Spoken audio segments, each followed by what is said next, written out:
Aujourd'hui, on avait une conférence sur l'autisme. Nous sommes venus participer parce que nous avons trouvé vraiment très enrichissant le moment. J'ai trouvé que c'est vraiment une très bonne formation qui sensibilise les enfants atteints de retard. Ça a ouvert mon esprit sur plusieurs autres horizons. J'ai compris beaucoup sur ce que c'est que l'autisme. Nous sommes à la Villa Kodesh dans le cadre de la sensibilisation, de l'inclusion des enfants autisme qu'organise l'organisation NeoName. On a appris à cette séance à gérer les enfants atteints du spectre de l'autisme selon différents caractères qu'ils présentent. Pour certains qui font des crises, pour certains qui sont très turbulents, pour d'autres qui sont, je dirais, calmes. Voilà, on a appris à les gérer selon différentes caractéristiques que ces enfants nous présentaient. Si on réfléchit clairement à notre vie, le Seigneur est plus que patient avec nous. Il y en a qui spirituellement courent dans tous les sens, comme les enfants dans le spectre. Mais le Seigneur est là, il est patient.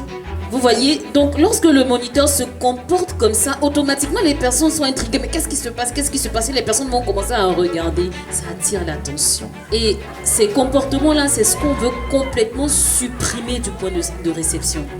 J'ai un enfant qui est beaucoup coléreux, qui tape. Et souvent, je perds patience devant cet enfant. Donc, j'ai appris que je devais moi-même me calmer. Ce programme m'a inspiré aussi au niveau de la sensibilisation parce que ça m'a permis d'avoir les informations.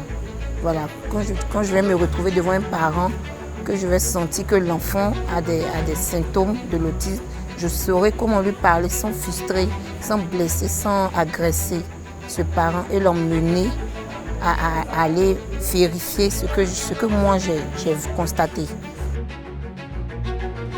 Alors pendant cette activité, nous nous sommes mis dans la peau d'un enfant qui était atteint du trouble du spectre de l'autisme en essayant d'imiter un tout petit peu, peut-être des cris, peut-être tout ce qu'il arrivait à faire pendant son séjour avec ses parents à la maison.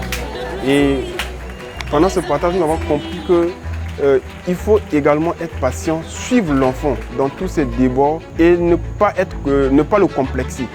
Il y a une information aussi qui a changé ma façon de voir, c'est que l'autisme n'est pas en fait une maladie, mais l'autisme est une manière de voir, de percevoir les choses autour de l'enfant qui est différent en fait de ce qu'on voit de façon générale. L'enfant est soit plus sensible, soit plus... il a différents moyens de communication en fait, qu'on doit prendre en compte.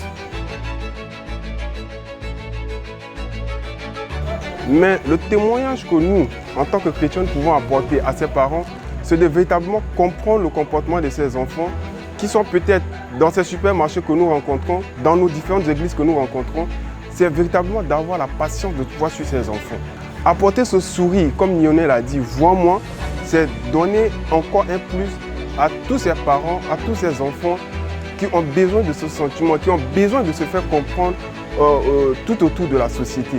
Nous devons manifester beaucoup d'amour pour ces enfants. Ces enfants ne sont pas des enfants en moins, ce sont des enfants comme tout autre. Dieu aussi a une destinée pour eux, qu'ils sont, comme le dit la Bible dans Psaume 139, verset 14, ce sont des créatures merveilleuses et que Dieu aussi a un plan pour eux.